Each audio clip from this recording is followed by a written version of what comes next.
Hi, I'm Ashley Cooley, a birth, baby, and sleep specialist and mom of 3. There's so much information out there, right? This show is dedicated to helping you clear out the noise so you can figure out what will work best for your baby and your family.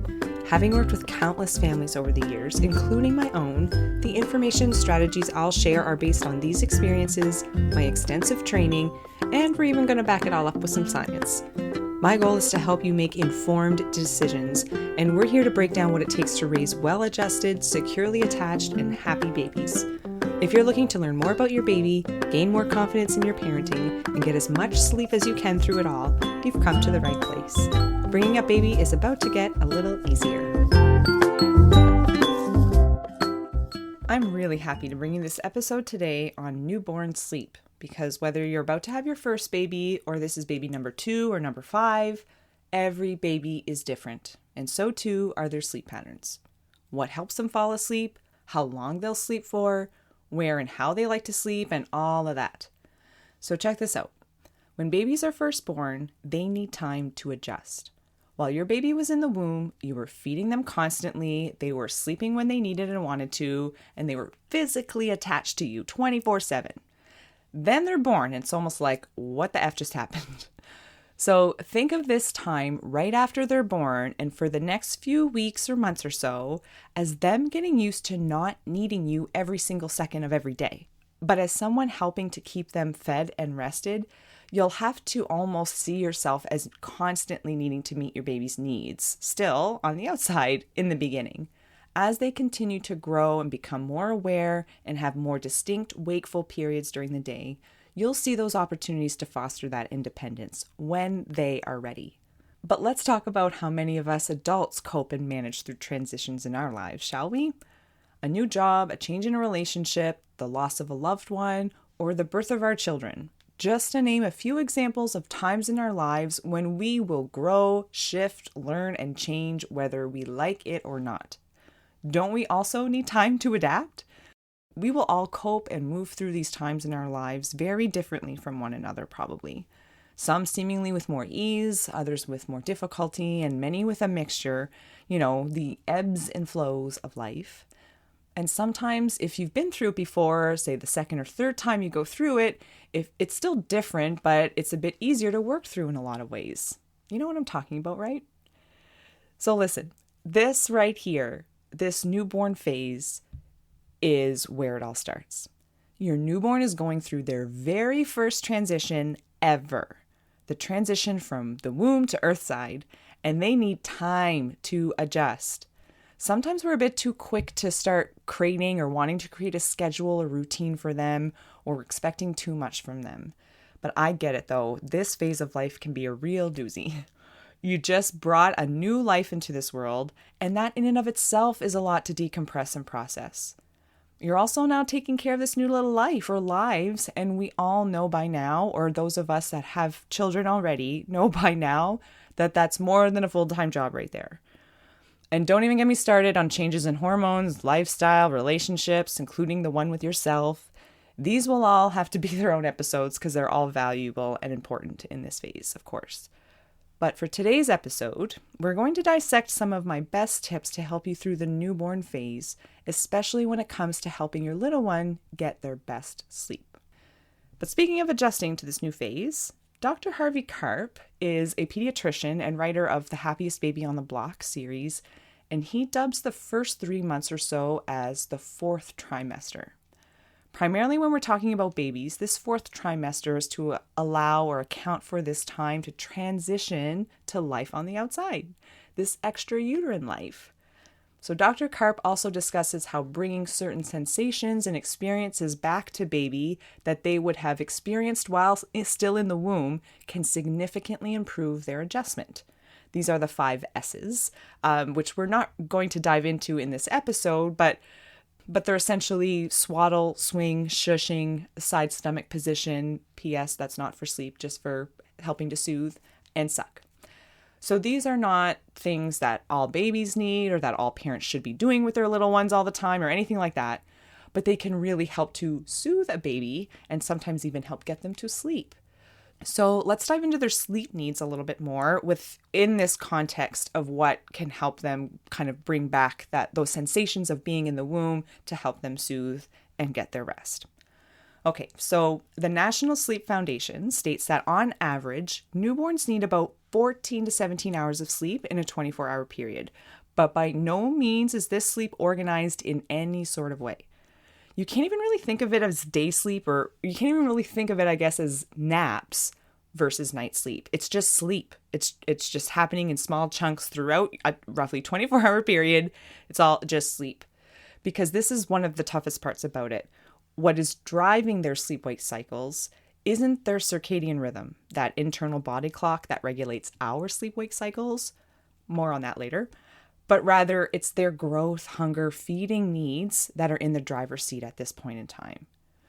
When talking about your average sort of healthy newborn, they'll often go home from the hospital slightly under their birth weight, and this is completely normal. But they are expected to get back up to their birth weight by about 2 weeks of age. Then they need to double it by 4 to 6 months and triple it by a year. This is the fastest growing time in their extra-uterine lives, even faster than when they'll go through puberty, which is really hard to think about, but luckily that's not what we're talking about today. So, babies need to be fed frequently to meet their growth demands, and this undoubtedly will impact your sleep needs, which can be really tough. When you're only getting a couple of 1 to 2 or maybe a 3-hour stretch of sleep all night long, it can really make those days feel a lot longer and tougher than we'd all like them to be. Your newborn sleep may seem a bit erratic and often unpredictable, but this is normal in those first few months as they adjust and work on gaining the weight that they need. So a lot of these processes will work themselves out over time, but frig, it's so tiring when you're in it, right? Luckily, there are some things that you can do to help your newborn get their best sleep possible and even help them to regulate it a bit more efficiently. So let's get into those, shall we? Help them fall asleep. Helping your little one to fall asleep is not only what they want from you, but it's also what they need from you. Again, because their sleep is disorganized, you have to help them work it out. So your job with regards to their sleep right now is to keep them as well rested as possible by any safe means necessary. Now is not the time to worry about quote unquote bad habits or sleep crutches. Feeding them, holding them, bouncing them, swaying them, rocking them, walking them. Those are all common, proven, and natural ways to help babies fall asleep. And I say that quote unquote bad habits and sleep crutches because if you've done any research on sleep, you might have seen or read or heard of these terms being used or associated with what I was just talking about, feeding, holding, bouncing, as the crutch that your baby needs to fall asleep. I hear it all the time when I'm working with families, whether we're working together in this newborn phase or they're reflecting back on it, and they might say things like, I know, it's my fault. I've been feeding them to sleep all the time, or, I feel so guilty, but they just really like being bounced. So I found I had to do that all the time, those kinds of things. And I will say to you what I've said to them and will continue to say, these are not bad habits. These are not sleep crutches. You did nothing wrong. You are doing nothing wrong. You are needing to help your baby learn to sleep and figure that out. And they'll all go through changes and we all just are doing the best we can. You should not feel like you can't do something to help your baby fall asleep, provided, again, that it is safe. The next one here is encourage regular napping. Whether your new baby sleeps for 20 minutes or 2 hours at a time, it doesn't matter. Ensuring they are getting regular sleep is what to focus on at this point. Newborns under about 6 weeks of age or so usually need to sleep every 45 minutes to an hour. And they're feeding most of that time, let's be honest. So in those very early days and weeks, that will be more the norm probably, that they're mostly going to be sleeping. They wake up to feed and dirty some diapers, maybe feed again and go back to sleep. But that will change. They will have longer wake times, wake windows as they get older.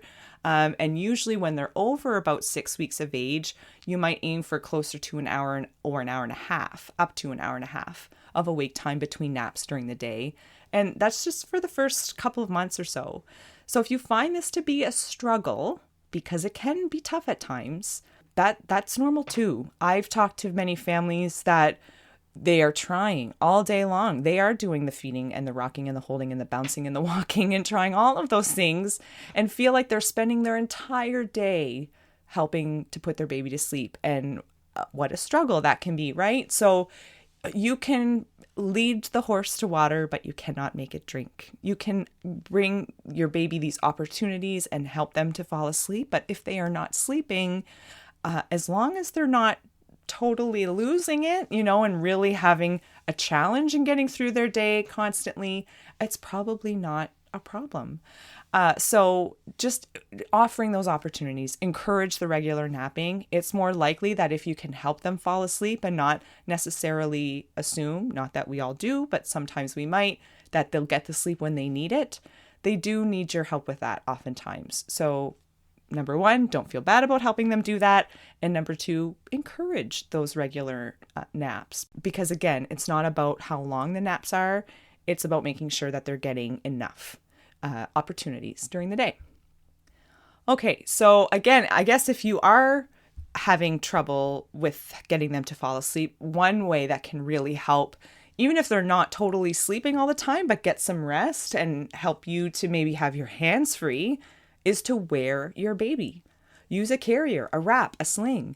I mean, holding your baby works too, but again, if you wear your baby, not only does this promote their brain development, but it's also usually their happy place. And again, you'll have your hands free. Have a snack, go to the bathroom, and whatever. So here, this is where it can be particularly helpful though to wear your baby, is during the day, you may not find that you're always able to put your baby down on their own for napping. So placing your baby on their back to sleep while on a firm, flat surface is recommended as the safest position for sleep. While this is true, this is mostly meant for when you are also sleeping. If you are sleeping, your baby should be ideally in their own sleeping space or on a firm, flat surface, and sleeping in a safe position. But during the day, that is hard to do. They want to be attached to you. I mean, let's be honest, it can be hard to do at night as well. But staying close is important. They want to know that you are close by as much as you probably want them close by as well. But as your baby grows, it does get easier to practice having them sleep more independently during the day if that's what you're looking for. But now is not the time for that. If your baby prefers and sleeps more soundly when on your chest or being held or carried in some way, then do it. You do not have to put them down in their own sleep space unless it's during a time when you are also sleeping. It can be great to practice this as they get a bit older, but it's not necessary, and you and baby might both feel less frustrated if you keep them close. Now, speaking of this, have you noticed when placing your baby down, when you do attempt to do that they have this startle reflex where their hands come up, almost shocking them awake as you're putting them down? Or maybe they've already been lying down for a little while independently, and then the hands go up and wake them up. So this is their Moro reflex, and it demonstrates that babies feel like they're falling.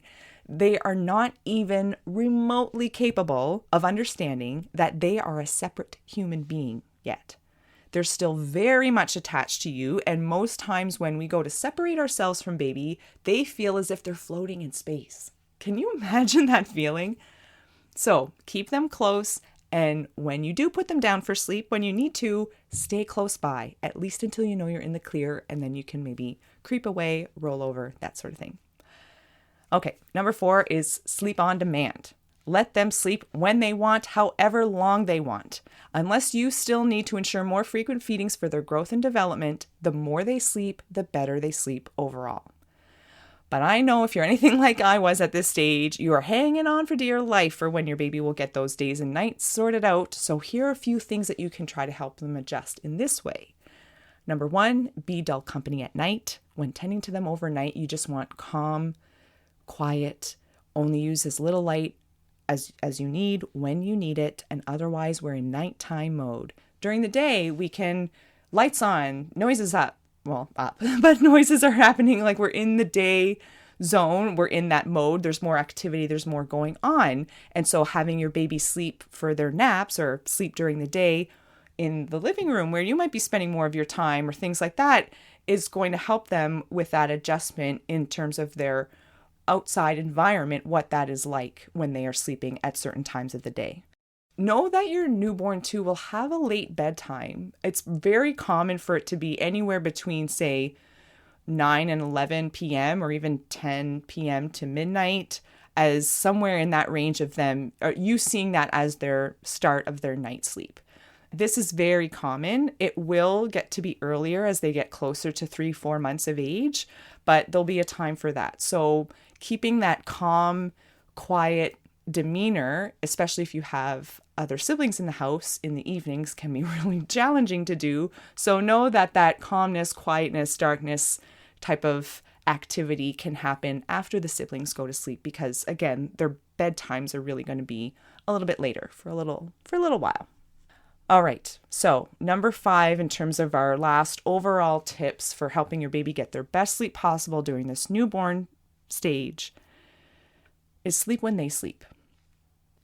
I know we hate this advice. I know I kind of do myself, but listen, at least once during the day should you try to get a nap in when your baby is sleeping.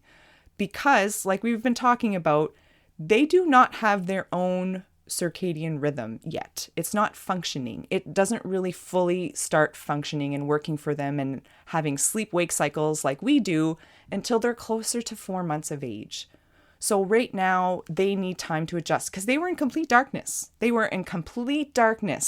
There was no sun or those hormones kind of helping them get that sleep-wake cycle going. So they need time to adjust and get that for themselves. And that's what you're helping them with. But just knowing that sleep overnight is typically when they wake more often and you are up more. So you also need to sleep. You also need to take care of yourself so that you can help your baby. So at least once during the day, I recommend trying to get a nap in when your baby is also napping. But here's the ticket. You want to figure out when your baby is going to have this one longer stretch of sleep per day. Usually, this is often like in the very beginning, I'm talking the first few days and weeks of a baby's life, a newborn's life.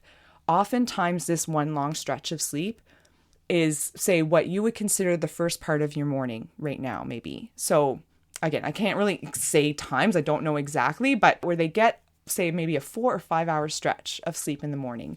Again, if your newborn is still required and needing those frequent feedings, definitely keep doing that. There will come a time when you can do more of a feeding on demand, and that's when you can certainly let them sleep that long stretch. But again, so for healthy babies who are growing well and gaining weight, you're feeding on demand. So when they do get this one longer stretch of sleep per day, that's when you want to be sleeping, right? Because for babies that might be only napping, say 20 or 30 minutes at a time all day long, even they will usually get this one longer stretch of sleep. So you want to figure out when that is and bank on it. That's going to be a good stretch of sleep for you as well. So this one longer sleep a day will actually shift and it will move. And so again, and not every baby's different. So it could be in the afternoon. I can remember at times when I would nap sort of towards late afternoon as my baby was getting older with her, because that was when she was getting her long stretch for a little while. But eventually, as they're closer to 4 months of age, when that circadian rhythm is really kind of just really taking shape, then that one long stretch of sleep becomes the first chunk of their night sleep. So those of you with slightly older babies, say 4, 5, 6 months and beyond, when they usually get their longer stretch of sleep, it's often in the first part of the night. So if you are already thinking you might like your little one to be more of an independent sleeper later on, when they're capable of learning that skill, of course, wearing them, holding them, and helping them to sleep now will not ruin this dream of yours. You all just need some sleep right now. There's a time and a place for practicing and working on those skills later on, if need be, if you want to. But it doesn't have to be now. Right now is really just a time to get as much sleep as you can, figuring out your roles in life as a new family and enjoying that new little bundle of yours. Looking for more? Check out birthbabysleep.ca, where you'll find prenatal classes, postpartum and new baby resources, and sleep support during the childhood years. You'll also find me on Facebook and Instagram at birthbabysleep. It would be awesome if you followed us wherever you listen to podcasts, and if you can, leave a review or a rating, which goes a long way for helping others to find us. That's all for now. I'm Ashley Cooley, and we'll see you back here next time.